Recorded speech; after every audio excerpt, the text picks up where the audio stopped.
Hello everyone, हम class 7th science NCERT को study कर रहे हैं। आज के इस वीडियो में हम इस बुक का चैप्टर नंबर 1 जिसका टाइटल है न्यूट्रिशन इन प्लांट्स, इसके बारे में डिस्कस करेंगे। तो चलो स्टार्ट करते हैं। इस चैप्टर में ये बताया हुआ है कि जो प्लांट्स हैं वो अपने फूड का फॉर्मेशन किस प्रोसीजर के तहत करते हैं। इसके अलावा जो अदर एनिमल्स हैं जिसमें ह्यूमन भी इंक्लूड है वो किस तरीके से अपने फूड को प्लांट्स से डायरेक्टली या इनडायरेक्टली गेन करता है। चैप्टर को स्टार्ट किया है क्लास 6th स्टैंडर्ड की जो साइंस बुक है उसके कुछ इंपॉर्टेंट फैक्ट्स के साथ में। क्लास 6th में हम ये स्टडी कर चुके हैं कि जो लिविंग ऑर्गेनिज्म है उनके लिए फूड काफ़ी ज़्यादा एसेंशियल होता है। जो फूड होता है वो कुछ कंपोनेंट से मिलकर के बना होता है, जिसके बारे में हमने 6th क्लास की जो साइंस की बुक है उसके चैप्टर 2 में हमने स्टडी किया है कि फूड के कुछ कंपोनेंट्स होते हैं। उन कंपोनेंट्स के नेम है carbohydrates, protein, fats, vitamins and minerals. ये जो कंपोनेंट है फूड के, इनको हम न्यूट्रिएंट्स के नाम से जानते हैं और ये हमारी बॉडी के लिए काफ़ी ज़्यादा नेसेसरी है। अब यहाँ पर अगर हम बात करें, जो प्लांट्स हैं वो खुद अपने लिए फूड का फॉर्मेशन करते हैं, लेकिन जो एनिमल्स होते हैं जिनमें ह्यूमंस भी इंक्लूड होते हैं वो डायरेक्टली अपने फूड का फॉर्मेशन नहीं कर पाते हैं। तो या तो वो डायरेक्टली प्लांट्स से अपना फूड जो है वो गेन करते हैं या फिर उन एनिमल्स से फूड गेन करते हैं जो प्लांट्स को खाते हैं। मीन्स ह्यूमन और एनिमल जो हैं वो डायरेक्टली या फिर इनडायरेक्टली प्लांट्स के ऊपर डिपेंडेंट है अपने फूड के लिए। तो यहाँ पर हम डिस्कस करेंगे कि जो प्लांट्स हैं उनमें फूड का फॉर्मेशन किस तरीके से देखने को मिलता है। सबसे पहले अगर हम बात करें तो प्लांट्स जो हैं केवल वो ऑर्गेनिज्म हैं, सिर्फ और सिर्फ प्लांट्स में जो है इस तरीके का प्रोसीजर पाया जाता है कि वो खुद का भोजन जो है, खुद का फूड जो है वो खुद प्रिपेयर करते हैं। इसके लिए उनको कुछ रॉ मटेरियल चाहिए, जैसे कि उनको वाटर चाहिए, कार्बन डाइऑक्साइड चाहिए और मिनरल्स चाहिए। अब ये जो रॉ मटेरियल जो जरूरत है प्लांट्स को अपना फूड बनाने के लिए, ये उनके आसपास के सराउंडिंग्स में ही प्रेजेंट होता है। अब यहाँ पर बताया गया है कि अगर हम बात करें कि ये जो न्यूट्रिशन जो हम लेते हैं फूड के थ्रू, वो हमें क्यों ज़रूरत है, प्लांट्स को भी क्यों ज़रूरत है, एनिमल्स को भी क्यों ज़रूरत है, ह्यूमंस को भी क्यों ज़रूरत है। तो ये जो न्यूट्रिएंट्स होते हैं वो हमारी बॉडी को बिल्डअप करने में, ग्रो करने में, जो हमारी बॉडी के जो डैमेज्ड पार्ट है उनको रिपेयर करने में, इसके अलावा जो हमारी डेली लाइफ के प्रोसेस होने में जो हमें एनर्जी की ज़रूरत होती है वो सब कुछ प्रोवाइड करवाया जाता है इन न्यूट्रिएंट्स के द्वारा। तो ये जो न्यूट्रिशन है वो एक तरीके से फूड का मोड है जिसको अगर कोई ऑर्गेनिज्म जो है, मतलब कोई ऑर्गेनिज्म जो है लिविंग ऑर्गेनिज्म, अगर उसने ये सारे फूड के प्रोसीजर मींस न्यूट्रिशन को खुद से जनरेट किया है तो उनको हम क्या बोलेंगे, उनको हम बोलते हैं ऑटोट्रोप्स। जैसे कि प्लांट्स जो हैं वो ऑटोट्रोप्स हैं, वो खुद के लिए खुद का न्यूट्रिशन जो है, खुद के फूड के जो कंपोनेंट्स हैं वो खुद जनरेट करते हैं। और इस तरीके का जो फूड जिसको लिविंग ऑर्गेनिज्म खुद बनाते हैं उसको बोलते हैं ऑटोट्रोपिक। एनिमल जो अदर ऑर्गेनिज्म होते हैं, एनिमल्स एंड ह्यूमन जो अदर ऑर्गेनिज्म जो फूड के लिए प्लांट्स के ऊपर रिलाई करते हैं या प्लांट्स से प्रिपेयर्ड फूड को कंज्यूम करते हैं, उनको बोलते हैं हेटेरोट्रोप्स। तो यहाँ पर अगर हम बात करें फोटोसिंथेसिस की, जिस प्रोसीजर के तहत फूड बनता है प्लांट्स में, तो आप सभी को पता है कि सबसे पहले क्वेश्चन ये उठता है कि फूड फैक्ट्रीज जो हैं वो प्लांट्स में कहाँ पर होती हैं जहाँ पर खाना बनता है, फूड बनता है। तो ये रोल प्ले करती है प्लांट की जो लीफ होती हैं, वो लीफ जो होती हैं वहाँ पर फूड बनता है, वो फूड फैक्ट्री होती है प्लांट की। अब आप ये बात तो आप सभी को पता होगी कि अगर कुछ बन रहा है तो उस बनने के लिए आपको कुछ रॉ मटेरियल चाहिए। और हम ये देख ही चुके हैं कि जो प्लांट्स हैं उनको अपना फूड बनाने के लिए रॉ मटेरियल में क्या क्या चाहिए। उनको चाहिए वाटर, उनको चाहिए मिनरल्स, उनको चाहिए कार्बन डाइऑक्साइड, उनको चाहिए सनलाइट, और इनके ये सारी सनलाइट को ऑब्जर्व करने के लिए जो लीफ है उनमें चाहिए क्लोरोफिल। तो ये सारी चीज़ें आपको चाहिए। तो ये क्लोरोफिल जो है वो लीफ में प्रेजेंट है, लीफ में खाना बनेगा। सनलाइट जो है उसको ये क्लोरोफिल जो है वो एनर्जी के रूप में एब्जॉर्ब करता है। अब वाटर और मिनरल जो है ये कहाँ से आएंगे, तो आप सभी को पता है क्लास 6 में हम ये स्टडी कर चुके हैं कि वाटर और मिनरल को सोइल से जो प्लांट की जो रूट होती है वो एब्जॉर्ब करती है। एब्जॉर्ब करने के बाद में वेसल्स पाई जाती हैं, वेसल जैसी स्ट्रक्चर पाई जाती है प्लांट्स में, रूट्स में, जो स्टेम होता है उसमें, ब्रांचेस में और लीफ में, और इसके थ्रू ये जो वाटर और जो मिनरल्स हैं वो लीफ तक पहुंचते हैं। अब बात आती है CO2 की, तो CO2 को एब्जॉर्ब किया जाता है लीफ में, कुछ छोटे छोटे टाइनी पोर्स होते हैं, और ये जो टाइनी पोर्स होते हैं लीव्स की सरफेस पर, ये जो टाइनी पोर्स हैं वो कुछ स्मॉल सेल्स के द्वारा प्रोटेक्टेड होते हैं जिनको बोलते हैं गार्ड सेल्स, और ये जो स्मॉल पोर्स जो होते हैं ना, इनको स्टोमेटा बोलते हैं। यहाँ से CO2 जो है वो एब्जॉर्ब की जाती है लीफ के द्वारा। तो वाटर भी प्रेजेंट हो गया, मिनरल्स भी आ गए, CO2 भी आ गया, ये सारी चीजें जो हैं वो लीफ में प्रेजेंट हो गई। अब हम बात करेंगे कि लीफ में होता है क्लोरोफिल, जो एक ग्रीन पिगमेंट होता है, और ये क्या करता है, सनलाइट की जो एनर्जी है उसको कैप्चर करने में लीफ को हेल्प करता है। अब इस एनर्जी का यूज किया जाता है कार्बन डाइऑक्साइड वाटर के साथ में मिल करके फूड बनाने में। अब सभी को पता है कि जो प्लांट्स में जो फूड है वो सनलाइट की प्रेजेंस में ही बन पाता है, इसलिए इस प्रोसीजर को फोटोसिंथेसिस के नाम से जानते हैं। तो क्लोरोफिल जो है ये हमने देखा, सनलाइट, कार्बन डाइऑक्साइड, वाटर, ये नेसेसरी हैं फोटोसिंथेसिस के प्रोसेस के लिए। ये एक यूनिक प्रोसेस है इस अर्थ के ऊपर कि जिस तरीके से खाना बनाया जाता है पेड़ पौधों में। अब सोलर एनर्जी जो है उसको लीव जो है वो कैप्चर करती हैं, उसका यूज करती हैं, और उसको फूड के रूप में ट्रांसफर करने में वो जो है सोलर एनर्जी हेल्प करता है। मतलब सिंपल लैंग्वेज में आप ये समझो कि प्लांट्स ने तो यूज किया सोलर एनर्जी का खाना बनाने में, और जो है प्लांट्स के प्रोडक्ट्स के ऊपर अदर एनिमल्स एंड ह्यूमन जो हैं वो रिलाई करते हैं। मतलब सनलाइट जो है, सन जो है वो एनर्जी का एक अल्टीमेट सोर्स है लिविंग ऑर्गेनिज्म के लिए। इंपॉर्टेंट फैक्ट हो गया। इस चैप्टर में हम ये देख रहे हैं कि जो जो इंपॉर्टेंट चीजें हैं उनको ब्लैक तरीके से अच्छे से हाईलाइट किया हुआ है, तो वहां पर आप फोकस कर सकते हो। आपको एक जर्नल पहले वीडियो व्यू करना है, फिर आपको एक जर्नल रीडिंग मारनी है, और फिर जो भी इंपॉर्टेंट फैक्ट्स है वो आपको क्लियरली यहाँ पर बता रखे हैं। तो हमने क्या डिस्कस कर लिया, हमने डिस्कस कर लिया फोटोसिंथेसिस का प्रोसेस। अब हम एक वर्ड यहाँ पर सुनते हैं, सेल। सेल क्या होता है, जिस तरीके से हम बिल्डिंग्स देखते हैं, आप जिस घर में रह रहे हैं उसको आप व्यू करो, तो अगर आप देखोगे कि बिल्डिंग की सबसे छोटी से छोटी स्मॉल इकाई क्या है, यूनिट क्या है, जिसके बेसिस पर ये बिल्डिंग तैयार हो पाई है, तो आपको पता है कि जो बिल्डिंग है वो ब्रिक्स के थ्रू बनी होती है। सेम इसी तरीके से जो लिविंग ऑर्गेनिज्म है, हमारी जो ह्यूमन बॉडी है, या फिर अगर हम बात करें एनिमल्स की जो बॉडी है, या फिर हम बात करें प्लांट्स जो है, मतलब जो भी लिविंग ऑर्गेनिज्म है उनकी बॉडी जो है वो एक टाइनी यूनिट्स होती है जिसके थ्रू मिलकर के बनी होती है, उसको बोलते हैं सेल्स। ये जो सेल है इसको आप माइक्रोस्कोप के थ्रू देख सकते हो। अब कुछ ऐसे ऑर्गेनिज्म होते हैं जिनकी बॉडी जो है वो सिर्फ एक सेल से बनी होती है, लेकिन मैक्सिमम हम ये देखते हैं कि मल्टीपल सेल जो है वो मिल करके टिश्यू बनाते हैं, टिश्यू मिल करके फिर ऑर्गन बनाते हैं, ऑर्गन मिल करके ऑर्गन सिस्टम बनाते हैं, और फिर अलग अलग ऑर्गन सिस्टम मिल करके एक तरीके से ह्यूमन बॉडी या फिर अदर एनिमल बॉडी, या फिर अगर हम बात करें तो प्लांट्स जो हैं वो बनते हैं। अब ये जो सेल है, सेल की स्ट्रक्चर की यहाँ पर बात की गई है कि सेल जो है वो एक थिन आउटर बाउंड्री से एनक्लोज्ड होती है।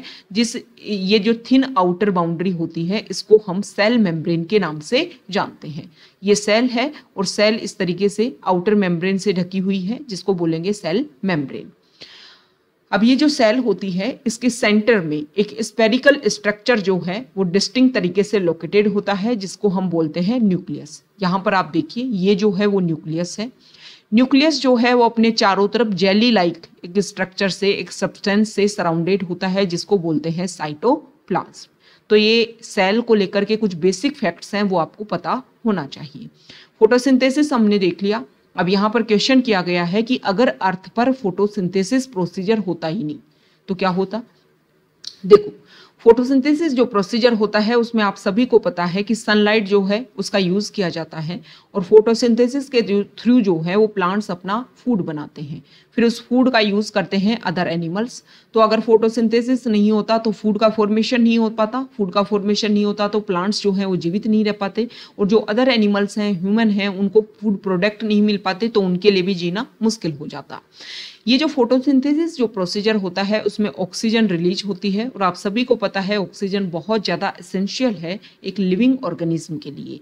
तो ये सारी चीज़ें जो हैं वो हमें कमी देखने को मिलती। मतलब अगर हम सीधी बात करें तो फोटोसिंथेसिस की एब्सेंस में इस अर्थ के ऊपर जीवन जो है, लाइफ जो है वो काफ़ी मुश्किल हो जाता, मतलब एब्सेंस देखने को मिलता लाइफ का।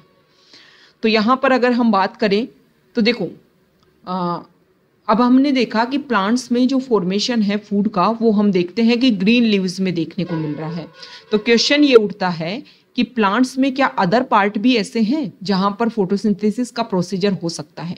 तो इसका आंसर आएगा यस, बिल्कुल हो सकता है। जैसे कि अगर हम बात करें डेजर्ट वाले जो रीजन है, मरुस्थल वाले जो रीजन है, वहां पर जो पेड़ पौधे होते हैं उनकी पत्तियां तो बहुत छोटी होती हैं या फिर वो एक स्पाइन के रूप में अपने आप को चेंज कर लेती हैं ताकि ट्रांसपायरेशन के प्रोसीजर के तहत जो वाटर है उसका लॉस ना हो सके, क्योंकि आप सभी को पता है कि डेजर्ट एरिया में वाटर की काफी ज्यादा कमी देखने को मिलती है। तो वहां पर जो उनका स्टेम होता है वो ग्रीन कलर का होता है और उसी से फोटोसिंथेसिस का प्रोसीजर हो पाता है। तो ऐसे प्लांट्स जिसमें ग्रीन स्टेम हो, ग्रीन ब्रांचेज हो, तो वहां पर फोटोसिंथेसिस का प्रोसीजर हो पाता है। इसी तरीके से देखो ये साइंस की जो बुक है इसमें जो इंपॉर्टेंट फैक्ट्स है ना वो हमारे एग्जाम के पॉइंट ऑफ व्यू से इंपॉर्टेंट है कि कुछ ऐसे स्टेटमेंट देकर के आपको क्वेश्चन पूछ ले जाते हैं साइंस में। और 6 to 10 तक की जो साइंस है वो आपके लिए काफ़ी ज़्यादा एसेंशियल है आपके एग्जाम क्रैक करने के लिए। और 11th-12th में कुछ स्पेसिफिक जो पार्ट हैं वो हमारे लिए ज़रूरी है, उनको भी हम डिस्कस करेंगे। तो ये हमने डिस्कस कर लिया फोटोसिंथेसिस प्रोसीजर के बारे में कि फोटोसिंथेसिस अगर प्रेजेंट नहीं हो इस अर्थ के ऊपर तो लाइफ जो है वो इम्पॉसिबल हो जाएगी अर्थ के ऊपर। ये यहाँ पर इक्वेशन जो है वो शो कर रखी है कि किस तरीके से फोटोसिंथेसिस का जो प्रोसीजर है वो हो पाता है। ये लीफ की स्ट्रक्चर है जहाँ पर हमने देखा कि ये है टाइनी पोर्स जिसको स्टोमेटा बोलते हैं और यहाँ पर ये है गार्ड सेल्स जो इस स्टोमेटा को प्रोटेक्ट करते हैं। यहाँ पर अगर हम बात करें तो इस सेल में क्लोरोफिल जो है वो प्रेजेंट है, क्लोरोफिल पिगमेंट जो है। अब क्वेश्चन ये उठता है कि हमने ये देखा कि ग्रीन कलर जो है वो काफ़ी ज़्यादा एसेंशियल है फोटोसिंथेसिस प्रोसीजर के लिए, मीन्स क्लोरोफिल जो है वो काफ़ी ज़्यादा एसेंशियल है। तो क्या फिर ऐसी जो लीव्स होती हैं जिनका अलग कलर होता है, बहुत सारे पेड़ पौधे हम ऐसे देखते हैं ना जिनका लीफ का कलर जो है काफ़ी अलग होता है, जैसे कि येलो कलर में, ग्रीन येलो कलर में, रेड कलर में, तो क्या उनमें फोटोसिंथेसिस हो पाता है? बिल्कुल हो पाता है। वहाँ पर क्या होता है कि जो अलग अमाउंट है जैसे कि रेड, ब्राउन और अदर जो पिगमेंट्स होते हैं वो ग्रीन कलर को एक तरीके से ढक लेते हैं। तो फोटोसिंथेसिस जो है वो इन लीव्स में भी हो पाता है, ये आपको ध्यान में रखना है। नेक्स्ट हम इस तरीके की संरचना देखते हैं, जैसे कि आप कुछ वाटर बॉडीज वाले एरिया देखो तो वहां पर आपको ग्रीन कलर का कुछ दिखेगा, इसको हम बोलते हैं एल्गी। तो एल्गी जो है उसमें क्लोरोफिल प्रेजेंट होता है। तो एल्गी जो है वो अपना खाना जो है, अपना भोजन जो है, अपना फूड जो है वो खुद बना पाता है फोटोसिंथेसिस के प्रोसीजर के तहत। अब यहाँ पर हम बात करेंगे कि जो फोटोसिंथेसिस का जो प्रोसीजर हमने देखा, जो हमें इक्वेशन देखी उसमें हमने देखा कि बाय प्रोडक्ट के रूप में जो है वो कार्बोहाइड्रेट सामने आता है और स्टार्च के रूप में उसको स्टोर कर लिया जाता है किसी भी प्लांट्स में। अब ये जो स्टार्च है, जो कार्बोहाइड्रेट है, ये तो एक कंपोनेंट हुआ फूड का। जो अदर कंपोनेंट है जैसे कि फैट हो गया या फिर प्रोटीन हो गई, इनका फॉर्मेशन जो है वो किस तरीके से हो पाता है प्लांट्स में। तो अगर हम बात करें कार्बोहाइड्रेट की तो कार्बोहाइड्रेट कार्बन, हाइड्रोजन और ऑक्सीजन से मिलकर के बना होता है। और ये जो कार्बोहाइड्रेट में जो ये पार्ट्स हैं ये फूड के अदर कंपोनेंट्स को बनाने में हेल्प करते हैं, जैसे कि प्रोटीन्स एंड फैट्स। बात करें हम नाइट्रोजन की तो बात करें हम प्रोटीन की तो प्रोटीन जो है वो नाइट्रोजनस सब्सटेंस होते हैं, मतलब वो जो है उनमें नाइट्रोजन भी प्रेजेंट होता है। तो हमारे जो प्लांट्स होते हैं वो नाइट्रोजन को किस तरीके से ग्रहण करते हैं? देखो आप सभी को पता है कि नाइट्रोजन जो है वो हमारे एयर में गैसियस फॉर्म में काफ़ी ज़्यादा अबेंडेंस में प्रेजेंट है, लेकिन जो प्लांट्स हैं वो डायरेक्टली गैसियस फॉर्म में नाइट्रोजन को एब्जॉर्ब नहीं कर पाते हैं, मतलब गैसीय अवस्था में एब्जॉर्ब नहीं कर पाते हैं प्लांट्स जो हैं। तो किस तरीके से चाहिए? तो हमारी सोइल में कुछ ऐसे बैक्टीरिया होते हैं जो नाइट्रोजन की गैसियस फॉर्म को चेंज कर देते हैं कुछ अदर फॉर्म में और फिर उनको सोइल में रिलीज कर देते हैं। फिर इसके बाद में जो प्लांट्स हैं वो वाटर के साथ में एक सोल्यूबल फॉर्म में नाइट्रोजन को एब्जॉर्ब करते हैं। आपने देखा होगा कि जो फार्मर्स हैं वो फर्टिलाइजर्स यूज करते हैं अपने सोइल में अपनी प्रोडक्शन के लिए, फूड प्रोडक्शन के लिए, या फिर अगर हम बात करें क्रॉप प्रोडक्शन के लिए, तो उस फर्टिलाइजर्स में जो नाइट्रोजन का जो कंपोनेंट है वो ज़्यादा होता है, क्योंकि नाइट्रोजन को गैसियस फॉर्म में प्लांट्स जो है वो एब्जॉर्ब नहीं कर पाते हैं। अब यहाँ पर प्लांट्स में कुछ अदर फॉर्म भी पाया जाता है, अदर मोड भी पाए जाते हैं न्यूट्रिशन के, जिसमें अगर हम बात करें तो सबसे पहले है कस्कुटा, अमरबेल के नाम से जिसको जानते हैं। और यहाँ पर ये बताया गया है कि सभी जो प्लांट्स हैं वो अपना खाना जो है, अपना फूड जो है वो खुद नहीं बना पाते हैं। तो यहाँ पर हेटेरोट्रोफिक मोड ऑफ न्यूट्रिशन भी पाया जाता है, मतलब दूसरों के ऊपर डिपेंड करते हैं। तो कस्कुटा का यहाँ पर एग्जाम्पल दे रखा है, जिसको अमरबेल के नाम से भी जानते हैं। उसमें क्लोरोफिल नहीं होता है, वो किसी और पेड़ पौधे पर अपने आप को सर्वाइव करती है, और वहाँ पर जिस पेड़ पौधे पर वो रहती है वो होता है होस्ट, और उस होस्ट प्लांट के वो सभी जो वैल्यूएबल जो न्यूट्रिएंट्स हैं उनको एब्जॉर्ब करने का काम करती है। और कस्कुटा को यहाँ पर बोला जाता है पैरासाइट। ये जो प्लांट है, इस तरीके के आप अपने आसपास भी देखने की कोशिश कीजिए कि प्लांट्स के ऊपर येलो येलो कलर की जो बेल है वो आपको फैली हुई दिखेगी, उसको बोलते हैं अमरबेल या कस्कुटा। और इनमें क्लोरोफिल नहीं होता तो ये खुद का खाना नहीं बना पाते हैं। नेक्स्ट यहाँ पर बता रखा है पिचर लाइक जो प्लांट्स है। इन प्लांट्स में जो पिचर लाइक जो प्लांट्स है, पिचर प्लांट जिनको बोलते हैं, इनकी जो लीफ होती है उसी में इस तरीके का मॉडिफिकेशन देखने को मिलता है और इस तरीके की पिचर जैसी स्ट्रक्चर बन जाती है। इसमें जो इंसेक्ट्स होते हैं वो ट्रैप हो जाते हैं इस पोर्ट लाइक स्ट्रक्चर में, और यहाँ पर स्मॉल स्मॉल जो हैं वो हेयर होते हैं जिनमें एक तरीके से फंस जाते हैं। और फिर यहाँ पर कुछ इस तरीके का, एक तरीके से अगर हम बात करें तो कुछ डाइजेस्टिव जूसेज जो हैं वो सीक्रेट होते हैं यहाँ पर इस पिक्चर में, और उनके थ्रू इंसेक्ट्स को एब्जॉर्ब कर लिया जाता है, उनको एक तरीके से डाइल्यूट कर दिया जाता है और उनके जो भी न्यूट्रिएंट्स हैं उनको एब्जॉर्ब कर लिया जाता है। इस तरीके के इंसेक्ट ईटिंग जो प्लांट्स होते हैं उनको बोलते हैं इंसेक्टिवोरस प्लांट्स। नेक्स्ट अगर हम बात करें तो बात की गई है सेप्रोट्रोप्स की। सेप्रोट्रोप्स, आपने मशरूम जो है वो देखा होगा। मशरूम जो है वो कहाँ पर उगता है, तो रेनी सीजन में हम देखते हैं कि जो भी एक तरीके से रोटिंग वुड होती है या फिर थोड़ी मॉइस्ट वाली जो सॉइल होती है, मतलब जो सड़ी गली जो चीज़ें होती है ना, वहाँ पर उस एरिया में जो मशरूम है वो उगता है। तो यहाँ पर बात की गई है फंगाई की। तो फंजाई जो होता है वो इसी तरीके से जब वेट और हॉट दो क्लाइमेटिक कंडीशन मिलती है, मतलब नमी वाला टाइम भी हो, मतलब रेनी सीजन के टाइम सबसे ज़्यादा जो फंगाई है वो एक तरीके से ग्रो होता है। हमारा जो क्लाइमेट होता है, हमारा जो एयर जो होता है उसमें फंगल स्पोर्स जो हैं वो प्रेजेंट होते हैं, और जब उनको अपने अकॉर्डिंग क्लाइमेटिक कंडीशन मिलती है तो वो अपने आप को जनरेट कर लेते हैं और अपने आप को बढ़ाते हैं। तो इस तरीके का जो न्यूट्रिशन होता है, जिसमें जो न्यूट्रिशन के इस प्रोसीजर में जो ऑर्गेनिज्म जो होते हैं वो डेड या फिर डिकेइंग मैटर से अपना जो फूड है, अपना जो न्यूट्रिशन है वो गेन करते हैं, तो उसको बोलते हैं सेप्रोट्रोफिक न्यूट्रिशन। और इस तरीके के जो ऑर्गेनिज्म होते हैं जो इस तरीके का न्यूट्रिशन गेन करते हैं उनको बोलते हैं सेप्रोट्रोप्स। तो ये हमने डिस्कस किया। फंगाई के बारे में ये बताया गया है कि देखो फंगाई जो है वो क्या होता है कि मैक्सिमम बहुत सारी डिजीज को भी स्प्रेड करता है, लेकिन कुछ मेडिसिन में भी उनका यूज किया जाता है। और फंगाई के कुछ फॉर्म जैसे यीस्ट और मशरूम जो है वो हमारे लिए काफ़ी ज़्यादा यूजफुल हैं। प्लांट्स में और एनिमल्स में कुछ डिजीज फैलाने में भी अपना रोल प्ले करते हैं।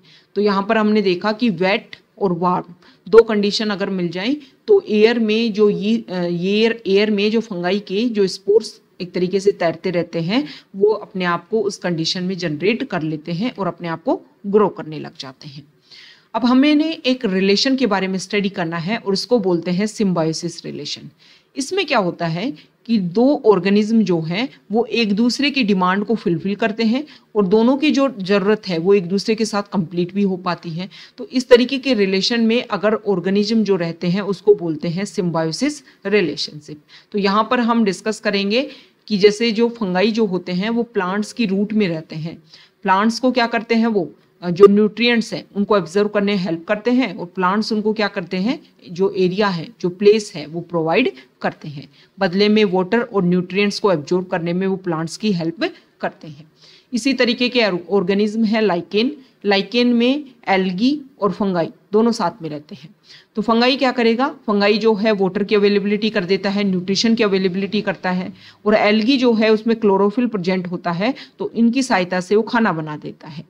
तो एल्गी को फंगाई जो है वो जगह देता है, प्रोवाइड करता है, शेल्टर प्रोवाइड करता है, वाटर प्रोवाइड करता है, मिनरल्स प्रोवाइड करता है। बदले में एल्गी जो है वो खाना बनाता है खुद के लिए भी और फंगाई के लिए भी। इस तरीके का जो रिलेशन है उसको बोल देते हैं सिम्बायोटिक रिलेशन। अब हमने ये देखा कि जो प्लांट्स हैं वो सोइल से मिनरल्स को एब्जॉर्ब करते हैं। अब इस तरीके से तो सोइल में जो मिनरल्स हैं उनकी संख्या कम होती जाएगी, लेकिन ऐसा नहीं है। प्लांट्स जो हैं वो खुद के लेवल पर भी कोशिश करते हैं और बाहर से भी जो फर्टिलाइजर्स हैं उनको टाइम टू टाइम सोइल में डाला जाता है, ताकि जो सोइल की जो हेल्थ है वो बनी रह सके। यहाँ पर एक रिलेशन के बारे में बताया गया है और ये रिलेशन भी सिम्बायोसिस रिलेशन के तहत ही आता है।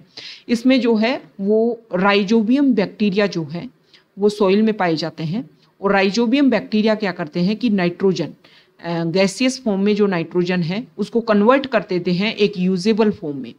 ये जो राइजोबियम है बैक्टीरिया, ये खुद का खाना खुद नहीं बना पाते, तो ये ज़्यादातर grams, peas, moong, beans and other legume जो होते हैं, मतलब जो दालें होती हैं उनकी जड़ों में रहते हैं, उनके रूट्स में रहते हैं, तो वहाँ पर इनको प्लेस मिल जाता है। दूसरा ये क्या करते हैं, नाइट्रोजन को कन्वर्ट कर देते हैं। नाइट्रोजन जो है वो ज़रूरी होती है, तो नाइट्रोजन को यूज़ कर लेते हैं प्लांट्स जो हैं इनको शेल्टर, एरिया, प्लेस और फूड जो है वो प्रोवाइड कर देते हैं। तो इस तरीके का जो रिलेशन है उसको सिम्बायोटिक रिलेशनशिप बोलते हैं, और ये काफ़ी ज़्यादा इंपॉर्टेंट होता है। इस तरीके से सोइल की जो हेल्थ है वो भी टाइम के साथ में अपग्रेड होती जाती है। तो अगर लेग्यूम क्लैन की या लेग्यूम से रिलेटेड जो भी क्रॉप अगर आपने अपनी सोइल में उगाई है, तो इसकी वजह से ना सिर्फ आपकी सोइल की हेल्थ सुधरेगी, और आने वाला टाइम में जो भी आप क्रॉप वहाँ पर लगाएंगे अपनी सोइल में, उनके लिए भी काफ़ी ज़्यादा बेनिफिशियल रहेगा। तो ये हमने डिस्कस कर लिया कि प्लांट्स में जो न्यूट्रिशन है उसका फॉर्मेशन किस किस तरीके से होता है। समरी हम डिस्कस कर लेते हैं कि इस चैप्टर में हमने क्या क्या डिस्कस किया। तो हमने डिस्कस किया, यहाँ पर अगर हम खुद से व्यू करें कि देखो जो फूड जो है वो सभी के लिए ज़रूरी है। फूड के कुछ कंपोनेंट होते हैं, carbohydrate, vitamin, protein, fat, minerals, ये सभी। ओके, तो यहाँ पर अगर हम बात करें तो फूड के कुछ कंपोनेंट होते हैं, और फूड एसेंशियल है सभी लिविंग ऑर्गेनिज्म के लिए, क्योंकि फूड जो है वो आपकी ग्रोथ डिसाइड करता है, आपकी हेल्थ डिसाइड करता है, आपकी बॉडी में अगर कुछ डैमेज हो जाता है तो उसको प्रोटेक्ट करने में काम करता है। प्लांट्स जो है वो फोटोसिंथेसिस के प्रोसीजर के तहत अपना फूड जो है वो बनाते हैं। फोटोसिंथेसिस में क्या होता है कि रूट जो है वो वाटर और मिनरल्स आपको प्रोवाइड करती है, और लीव्स में जो है वो फूड बनता है प्लांट्स में। लीव्स में जो है यहाँ पर अगर हम बात करें तो वाटर और मिनरल जो है वो रूट के थ्रू आ गए। बात है लीव्स में छोटे छोटे जो पोर्स होते हैं जिनको स्टोमेटा बोलते हैं, उनके थ्रू CO2 आ गया, और लीव्स में जो है वो क्लोरोफिल ग्रीन पिगमेंट भी प्रेजेंट होता है जो सनलाइट को एब्जॉर्ब करता है।